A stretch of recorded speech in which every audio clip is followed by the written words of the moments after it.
Oi, tudo bem? Hoje a gente vai falar sobre o uso de medicações para dormir e alterações de memória. Algumas pessoas me pediram para falar sobre esse assunto e eu quero deixar muito claro que esse vídeo não é de maneira nenhuma uma apologia para que as pessoas que tomam remédios para adormecer e para o tratamento de insônia ou outras condições parem de tomar suas medicações sem orientação médica. Até porque os danos, de uma insônia crônica, de um paciente que fica exposto a uma privação de sono, não conseguindo dormir ou não tendo uma qualidade de sono boa, os danos que esse paciente tem na vida são muito maiores do que os possíveis danos de uma medicação indicada para o caso dele, tá? Então acho que esta é a primeira coisa, nem todo remédio para dormir é ruim, e a gente tem uma cultura, uma sociedade que vilaniza um pouco, os remédios para adormecer. Eu acho que a gente tem que tomar um certo cuidado com isso, porque é claro que todo mundo gostaria e seria maravilhoso se todo mundo conseguisse dormir sem a ajuda medicamentosa, mas, algumas pessoas precisam desta ajuda em situações, em ocasiões específicas, e a gente não pode entender que isso é ruim, muito pelo contrário, quando o remédio é bem indicado, ele traz os seus benefícios. Então, a principal classe medicamentosa que a gente tem, trabalhos que trazem alteração de memória, são os remédios que a gente chama de benzodiazepínicos, são os calmantes, tá certo?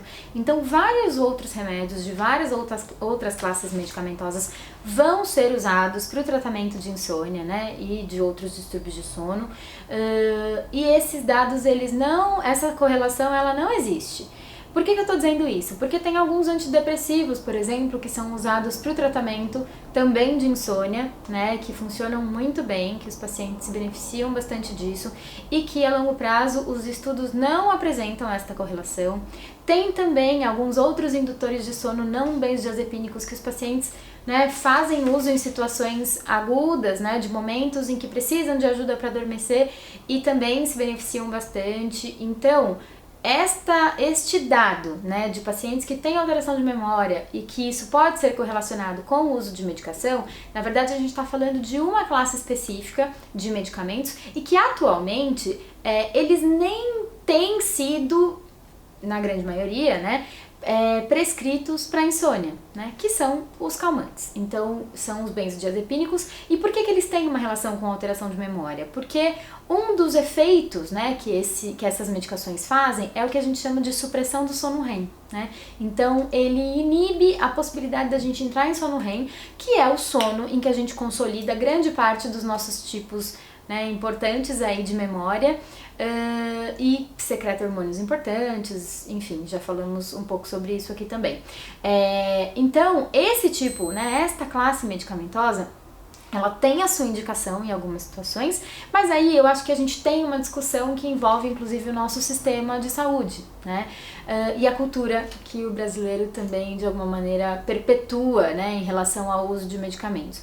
O que a gente vê é que tem pacientes que acabam tendo essa prescrição em algum momento da vida e que por algum motivo, ou porque não tem acesso a um sistema de saúde que faça uma reavaliação, ou enfim, busca outras ajudas, essas pessoas acabam fazendo um uso estendido dessas drogas e isso não é muito legal. Então, eu já atendi pacientes tomando essas classes de remédio por muito tempo, indicados para insônia, isso é bem importante. Então, assim, tem remédios, esses remédios são bem indicados para algumas outras condições, mas para insônia crônica não são os melhores, porque são remédios que geralmente trazem tolerância, ou seja, a pessoa precisa de doses cada vez maiores e trazem também uma alta chance de dependência, tanto dependência química mesmo da substância, quanto a dependência psicológica, e aí os pacientes vão ter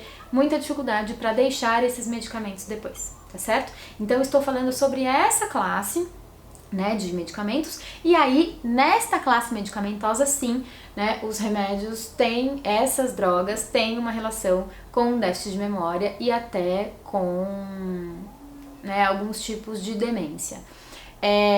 Eu não quero que ninguém fique assustado em relação a isso, não quero que, né, as pessoas que tomam esses remédios ficam achando que vão ter uma demência amanhã, né? Existe uma correlação um pouco maior, mas um dado também que é importante, né? Assim como o uso dessas medicações pode, né, ser um fator de risco para demência, a gente tem vários outros fatores de risco para demência que ninguém se assusta muito. Por exemplo, a diabetes, né, a hipertensão arterial sistêmica, né, e algumas doenças cardiovasculares. Então, por que eu tô dizendo isso aqui? Né? Porque às vezes a gente fica com uma crença de que, nossa, né, eu tomo remédio para dormir, isso vai me trazer uma alteração de memória, isso vai me trazer um problema, né, de longo prazo, uma demência, e não é exatamente assim.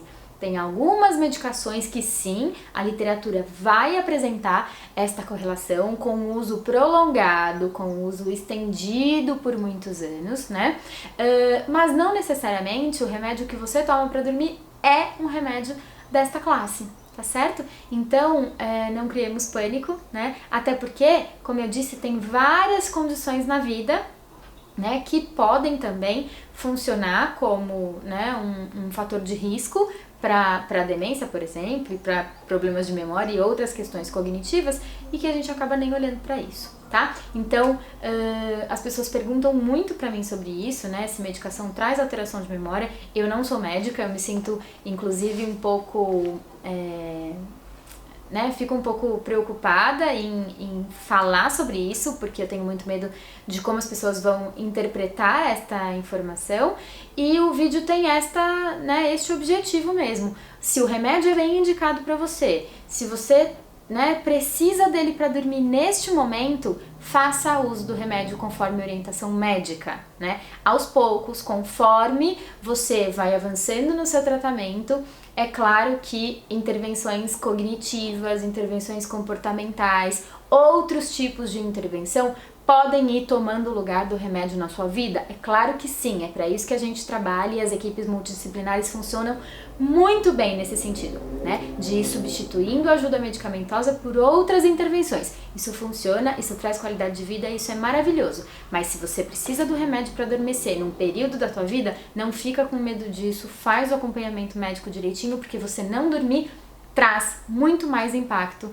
né, do que você tomar um remédio bem prescrito. Agora, se você é uma dessas pessoas que faz uso de um benzodiazepínico, né, pro tratamento de sono, há muito tempo, para tratamento de insônia, talvez você possa procurar um profissional para te orientar, porque talvez existam outras opções, né, que causem um impacto menor aí no teu, né, na tua cognição e até em outras questões da vida também, né, além de ter um risco de tolerância e de dependência bem menor, o que é claro, né, a gente tentar evitar um dano aí, tá bom? Então, mais sobre isso, a minha orientação é que vocês procurem, né, claro, médicos que possam orientar, mas de fato, se você é um paciente que faz uso, né, de remédio para insônia dentro desta classe que eu falei, talvez você precise mesmo de alguma, né, orientação nesse sentido, e aí os serviços de saúde também ficam, né, estão aí à disposição